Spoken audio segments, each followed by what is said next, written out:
ಇನ್ನು ಬಾಣಂತಿಯರ ಸಾವಿಗೆ ಕಾರಣವಾಯಿತಾ ಕೇಂದ್ರದ ರಿಪೋರ್ಟ್ ಅನ್ನುವಂತ ಪ್ರಶ್ನೆ ಹುಟ್ಟುಕೊಳ್ತಾ ಇದೆ. ಕೇಂದ್ರದ ಲ್ಯಾಬೊರೇಟರಿ ವರದಿ ಕಳ್ಳಾಟವೇ ಬಾಣಂತಿಯರ ಸರಣಿ ಸಾವಿಗೆ ಕಾರಣವಾಯಿತಾ? ಬಿಮ್ಸ್ನಲ್ಲಿ ಸಿಸೇರಿಯನ್ ಆಗಿರುವಂತ ಬಾಣಂತಿಯರ ಸಾವಿನ ಕುರಿತು ಸುದ್ದಿಯನ್ನ ಕೇಳಿದಿರಿ ನೀವು. ಇದೇ ವಿಚಾರದ ಅಪ್ಡೇಟ್ಸ್ ಇದು. ರಾಜ್ಯ ಸರ್ಕಾರದ ಲ್ಯಾಬ್ ಟೆಸ್ಟಿಂಗ್ ನಲ್ಲಿ ನೆಗೆಟಿವ್ ರಿಪೋರ್ಟ್ ಬಂದಿದೆ. ಕೇಂದ್ರ ಸರ್ಕಾರದ ಲ್ಯಾಬ್ ಟೆಸ್ಟಿಂಗ್ ನಲ್ಲಿ ಪಾಸ್ ಔಟ್ ಆಗಿದೆ. ಇದೇ ಇವಾಗ ಪ್ರಶ್ನೆಯನ್ನ ಹುಟ್ಟಾಕ್ತಾ ಇರೋದು. ಸೆಂಟ್ರಲ್ ಡ್ರಗ್ ಲ್ಯಾಬ್ ನಲ್ಲಿ ಪಾಸ್ ಔಟ್ ಆಗಿರುವಂತ ಆರೋಪ ಕೇಳಿ ಬರ್ತಾ ಇದೆ. ಆರೋಗ್ಯ ಅಧಿಕಾರಿಗಳಿಗೆ ಆರೋಗ್ಯ ಸಚಿವ ಗುಂಡೂರಾವ್ ಪ್ರಶ್ನೆಯನ್ನ ಮಾಡಿದ್ದಾರೆ. ಐವಿ ದ್ರಾವಣ ರಿಂಗರ್ ಲ್ಯಾಕ್ಟೇಟ್ ಸುತ್ತವೇ ಇದೀಗ ಅನುಮಾನ ಹುಟ್ಟುಕೊಳ್ತಾ ಇದೆ. ಸೆಂಟ್ರಲ್ ಡ್ರಗ್ ಲ್ಯಾಬ್ ವರದಿ ಪ್ರಸ್ತಾಪಿಸಿ ಪತ್ರವನ್ನ ಬರೆಯೋದಕ್ಕೆ ಚಿಂತನೆ ಕೂಡ ನಡೆಸಲಾಗಿದೆ. ಕೇಂದ್ರ ಸರ್ಕಾರಕ್ಕೆ ಪತ್ರವನ್ನ ಬರೆಯೋದಕ್ಕೆ ಸಚಿವ ಗುಂಡೂರಾವ್ ಚಿಂತಿಸಿದ್ದಾರೆ. ಟಿವಿ9 ನಲ್ಲಿ ಎಕ್ಸ್ಕ್ಲೂಸಿವ್ ಇನ್ಸೈಡ್ ಮಾಹಿತಿಗಳು ಲಭ್ಯವಾಗ್ತಾ ಇದೆ. ಬಾಣಂತಿಯರ ಸಾವಿಗೆ ಇದೀಗ ಕೇಂದ್ರದ ರಿಪೋರ್ಟೇ ಕಾರಣವಾಯಿತಾ ಅಂತ ನೀವು ಗಮನಿಸಿರಬಹುದು. ಬಹಳಷ್ಟು ಬಾರಿ ಈ ರೀತಿಯಾದಂತಹ ಔಷಧಿಗೆ ಸಂಬಂಧಪಟ್ಟ ಹಾಗೆ ರಾಜ್ಯದಲ್ಲಿ ಫೇಲ್ ಆದ್ರೂ ಕೇಂದ್ರದಲ್ಲಿ ಸರಿಯಾಗಿ ನೋಡಿರ್ತಾರೆ. ಬಟ್ ಇಲ್ಲಿ ಕೇಂದ್ರನೇ ಫೇಲ್ ಆಯ್ತಾ, ಕೇಂದ್ರದ ಲ್ಯಾಬೊರೇಟರಿಗಳ ರಿಪೋರ್ಟ್ ಇವೆಲ್ಲದಕ್ಕೂ ಕೂಡ ಕಾರಣ ಆಯ್ತಾ ಅನ್ನುವಂತ ಪ್ರಶ್ನೆಗಳು ಹುಟ್ಟುಕೊಳ್ತಾ ಇದೆ. ಇನ್ನು ರಿಂಗರ್ ಲ್ಯಾಕ್ಟೇಟ್ ಬಳಸದಂತೆ ಇಲಾಖೆ ತಡೆ ಹಿಡಿದಿದೆ. 5 ತಿಂಗಳ ಹಿಂದೆನೆ ಆಸ್ಪತ್ರೆಗಳಿಗೆ ಸುತ್ತೋಲೆಯನ್ನ ಕೂಡ ಕಳಿಸಿದೆ. 192 ಬ್ಯಾಚ್ಗಳಲ್ಲಿ ಔಷಧಿ ಕಳಿಸಿದ್ದಂತ ಪಶ್ಚಿಮ ಬಂಗಾಳದ ಕಂಪನಿ ಬಳಕೆ ಆರಂಭದಲ್ಲಿ ಐವಿ ರಿಂಗರ್ ಲ್ಯಾಕ್ಟೇಟ್ ಬಗ್ಗೆ ಶಂಕೆ ಕೂಡ ವ್ಯಕ್ತವಾಗಿತ್ತು. ಹಾಗಾಗಿ ಬಳಕೆ ಮಾಡಬೇಡಿ ಅನ್ನೋದಾಗಿ ಕೂಡ ಹೇಳಲಾಗಿತ್ತು. 22 ಬ್ಯಾಚ್ಗಳು ಉತ್ತಮ ಗುಣಮಟ್ಟವನ್ನ ಹೊಂದಿಲ್ಲ ಅನ್ನೋದಾಗಿ ವರದಿ ಇತ್ತು. ರಾಜ್ಯದ ಡ್ರಗ್ ಕಂಟ್ರೋಲ್ನಿಂದ ಗುಣಮಟ್ಟ ಅಲ್ಲವೆಂದೂ ಕೂಡ ವರದಿ ಹೋಗಿದೆ. 192 ಬ್ಯಾಚ್ಗಳಿಗೆ ತಡೆ ಹಿಡಿಯಲಾಗಿತ್ತು. ಬ್ಲಾಕ್ ಲಿಸ್ಟ್ಗೆ ಸೇರಿರುವಂತ ಕಂಪನಿಗಳಿವೆಲ್ಲವೂ ಕೂಡ. ಆದ್ರೆ 22 ಬ್ಯಾಚ್ಗಳ ದ್ರಾವಣ ಸೆಂಟ್ರಲ್ ಡ್ರಗ್ ಲ್ಯಾಬ್ ನಲ್ಲಿ ಪಾಸ್ ಆಗಿದೆ. ಅದು ಹೇಗೆ ಅನ್ನುವಂತ ಅನುಮಾನ ಹುಟ್ಟುಕೊಂಡಿದೆ. ಈ ರೀತಿಯಾಗಿ ಪಾಸ್ ಮಾಡಿರೋದ್ರಿಂದಲೇ ಇಷ್ಟೊಂದು ಬಾಣಂತಿಯರ ಸರಣಿ ಸಾವಾಗಿದೆ ಅನ್ನುವಂತ ಆರೋಪಗಳು ಕೇಳಿ ಬರ್ತಾ ಇದೆ. ಈ ಬಗ್ಗೆ ಡೀಟೇಲ್ಸ್ ಅನ್ನ ಪಡೆದುಕೊಳ್ತಾ ಹೋಗ್ತೀನಿ. ಪ್ರತಿನಿಧಿ ಪ್ರಸನ್ನ ಲೈವ್ ನಲ್ಲಿ ಜಾಯ್ನ್ ಆಗ್ತಾ ಇದ್ದಾರೆ. ಪ್ರಸನ್ನ, ಅವಾಗಲೇ ಹೇಳಿದಾಗೆ ಈ ರಾಜ್ಯದಲ್ಲಿ ಏನಾದ್ರೂ ಟೆಸ್ಟಿಂಗ್ ಲ್ಯಾಬ್ಗಳಲ್ಲಿ ಸಮಸ್ಯೆ ಆದ್ರೂ ಕೂಡ ಕೇಂದ್ರದ ಸೆಂಟ್ರಲ್ ಲ್ಯಾಬ್ಗಳಲ್ಲಿ ಮಿಸ್ಟೇಕ್ ಆಗೋದಕ್ಕೆ ಸಾಧ್ಯನೇ ಇಲ್ಲ. ಅಲ್ಲಿ ತಡೆ ಹಿಡಿಬೇಕು, ತಡೆ ಹಿಡಿತಾರೆ ಅನ್ನುವಂತ ನಂಬಿಕೆ.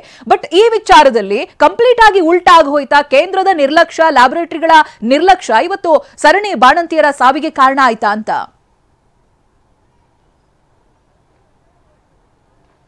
ಚೈತ್ರ, ಬಳ್ಳಾರಿಯ ಆಸ್ಪತ್ರೆಯಲ್ಲಿ 4 ಬಾಣಂತಿಯರ ಸಾವಿನ ಪ್ರಕರಣ ಇದೀಗ ಸಾಕಷ್ಟು ಅನುಮಾನಗಳನ್ನ ಮೂಡಿಸ್ತಾ ಇದೆ.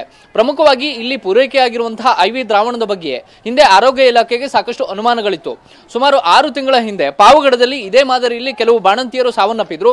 ಈ ಸಂದರ್ಭದಲ್ಲಿ ಅದನ್ನ ಟೆಸ್ಟಿಂಗ್ಗೆ ಒಳಪಡಿಸಿದಂತಹ ಆರೋಗ್ಯ ಇಲಾಖೆ ಸುಮಾರು 192 ಬ್ಯಾಚ್ಗಳನ್ನ ಟೆಸ್ಟಿಂಗಿಗೆ ಒಳಪಡಿಸಿತ್ತು. ಅದರಲ್ಲಿ 22 ಬ್ಯಾಚ್ಗಳು ಗುಣಮಟ್ಟದಿಂದ ಕೂಡಿಲ್ಲ. ಹೀಗಾಗಿ ಅದನ್ನ ಪೂರೈಕೆ ಮಾಡೋದು ಸೂಕ್ತ ಅಲ್ಲ ಅನ್ನುವಂತಹ ರಿಪೋರ್ಟ್ ಅನ್ನ ರಾಜ್ಯದ ಔಷಧ ನಿಯಂತ್ರಕರು ಸರಿಯಾದಂತಹ ಒಂದು ರಿಪೋರ್ಟ್ ಅನ್ನ ಕೊಟ್ಟಿರ್ತಾರೆ. ಈ ಕಾರಣಕ್ಕೋಸ್ಕರ 5 ತಿಂಗಳ ಹಿಂದೆಯೇ ಆ ಸುತ್ತೋಲೆಯನ್ನು ಹೊರಡಿಸಿದಂತಹ ರಾಜ್ಯ ಆರೋಗ್ಯ ಇಲಾಖೆ ಯಾವುದೇ ರೀತಿಯಲ್ಲೂ ಕೂಡ ಪಶ್ಚಿಮ ಬಂಗಾಳ ಕಂಪನಿ ಪೂರೈಕೆ ಮಾಡಿರುವಂತಹ ಈ ದ್ರಾವಣಗಳನ್ನ ಎಲ್ಲೂ ಕೂಡ ಬಳಕೆ ಮಾಡಬಾರದು ಅಂತೇಳಿ ಸುತ್ತೋಲೆಯನ್ನು ಕೂಡ ಹೊರಡಿಸಿತ್ತು. ಆ ಒಂದು ಸುತ್ತೋಲೆಯ ವಿರುದ್ಧ ಪಶ್ಚಿಮ ಬಂಗಾಳ ಕಂಪನಿ ಕೋರ್ಟ್ ಮೆಟ್ಟಿಲನ್ನು ಹತ್ತುತ್ತೆ. ಕೋರ್ಟ್ ಮೆಟ್ಟಿಲನ್ನ ಹತ್ತಿದ ಬಳಿಕ ಸೆಂಟ್ರಲ್ ನಿಂದ ಒಂದು ರಿಪೋರ್ಟ್ ಅನ್ನ ತರುತ್ತೆ Pashchim Bangal company. Central drug lab report ನಲ್ಲಿ ಅದು ಔಷಧ ಪೂರೈಕೆ ಸರಿಯಾಗಿದೆ, ಯಾವುದೇ ರೀತಿಯ ಗುಣಮಟ್ಟದ ತೊಂದರೆ ಇಲ್ಲ ಅನ್ನುವಂತ ರಿಪೋರ್ಟ್ ಅನ್ನ ಸಬ್ಮಿಟ್ ಮಾಡಲಾಗಿತ್ತು. ಆದ್ರೂ ಕೂಡ ರಾಜ್ಯ ಆರೋಗ್ಯ ಇಲಾಖೆ ತಮ್ಮ ರಾಜ್ಯದ ಅಂದ್ರೆ ಸ್ಟೇಟ್ ನ ಡ್ರಗ್ ಲ್ಯಾಬ್ ನ ರಿಪೋರ್ಟ್ ನ ಆಧಾರದ ಮೇಲೆ ಆ 22 ಬ್ಯಾಚ್ ಅನ್ನ ತೆಗೆದಿರಿಸಿರುತ್ತೆ. ಆದ್ರೆ ಉಳಿದಂತ ಬ್ಯಾಚ್ ಗಳನ್ನ ಅನಿವಾರ್ಯವಾಗಿ ಬಳಕೆ ಮಾಡಲೇಬೇಕಂತ ಪರಿಸ್ಥಿತಿ ಬರುತ್ತೆ. ಟೆಂಡರ್ ನಿಯಮದ ಪ್ರಕಾರ ಒಂದು ಸೆಂಟ್ರಲ್ ಲ್ಯಾಬ್ ರಿಪೋರ್ಟ್ ಅಂತಿಮ ಆಗಿರುವಂತಹ ಕಾರಣಕ್ಕೋಸ್ಕರ ಆ ಲ್ಯಾಬ್ ರಿಪೋರ್ಟ್ ನ ಆಧಾರದ ಮೇಲೆ ಔಷಧಿಯನ್ನ ಐವಿ ದ್ರಾವಣವನ್ನ ಬಳಕೆ ಮಾಡೋದನ್ನ ಮುಂದುವರಿಸ್ತಾರೆ. ಆದ್ರೆ ಈಗ ಅನುಮಾನ ವ್ಯಕ್ತವಾಗ್ತಾ ಇರುವಂತದ್ದು ಸೆಂಟ್ರಲ್ ಡ್ರಗ್ ರಿಪೋರ್ಟ್ ಸರಿಯಾಗಿ ಇರಲಿಲ್ವಾ ಅನ್ನುವಂತ ಒಂದಷ್ಟು ಅನುಮಾನಗಳನ್ನ ಆರೋಗ್ಯ ಇಲಾಖೆಯ ಅಧಿಕಾರಿಗಳು ವ್ಯಕ್ತಪಡಿಸ್ತಾ ಇದ್ದಾರೆ. ಮುಖ್ಯಮಂತ್ರಿಗಳ ಸಭೆಯಲ್ಲೂ ಕೂಡ ಆರೋಗ್ಯ ಸಚಿವರು ಇದೇ ಪ್ರಶ್ನೆಯನ್ನ ಎತ್ತಿದ್ರು. ಹೇಗೆ ಸೆಂಟ್ರಲ್ ಡ್ರಗ್ ಲ್ಯಾಬ್ ರಿಪೋರ್ಟ್ ಬೇರೆ ಆಗೋದಕ್ಕೆ ಸಾಧ್ಯವಾಯಿತು ಮತ್ತು ರಾಜ್ಯದ ಲ್ಯಾಬ್ ರಿಪೋರ್ಟ್ಗೂ ಸೆಂಟ್ರಲ್ ರಿಪೋರ್ಟ್ಗೂ ಇಷ್ಟು ಮಟ್ಟಿಗಿನ ವ್ಯತ್ಯಾಸ ಹೇಗೆ ಸಾಧ್ಯ ಆಯಿತು ಅನ್ನುವಂತ ಅನುಮಾನಗಳನ್ನ ವ್ಯಕ್ತಪಡಿಸಿದ್ದಾರೆ. ರಾಜ್ಯದ ಲ್ಯಾಬ್ ರಿಪೋರ್ಟ್ ನ ಪ್ರಕಾರ ಅದು ಬಳಕೆಗೆ ಸೂಕ್ತ ಅಲ್ಲ ಅನ್ನುವಂತ ರಿಪೋರ್ಟ್ ಬಂದಿದೆ. ಆದ್ರೆ ಕೇಂದ್ರದ ರಿಪೋರ್ಟ್ ಅದಕ್ಕೆ ವ್ಯತಿರಿಕ್ತವಾಗಿರೋದಕ್ಕೆ ಹೇಗೆ ಸಾಧ್ಯ ಅನ್ನುವಂತ ಅನುಮಾನಗಳನ್ನ ವ್ಯಕ್ತಪಡಿಸಲಾಗಿದೆ. ಇದೇ ಕಾರಣಕ್ಕೋಸ್ಕರ ಔಷಧ ನಿಯಂತ್ರಣ ಕಾಯ್ದೆಯನ್ನ ಮತ್ತಷ್ಟು ಕಠಿಣಗೊಳಿಸಬೇಕು ಅಂತ ಹೇಳಿ ಕೇಂದ್ರ ಸರ್ಕಾರಕ್ಕೆ ಪತ್ರವನ್ನು ಬರೆಯೋದಕ್ಕೂ ಕೂಡ ರಾಜ್ಯ ಸರ್ಕಾರ ತೀರ್ಮಾನವನ್ನು ತೆಗೆದುಕೊಂಡಿದೆ.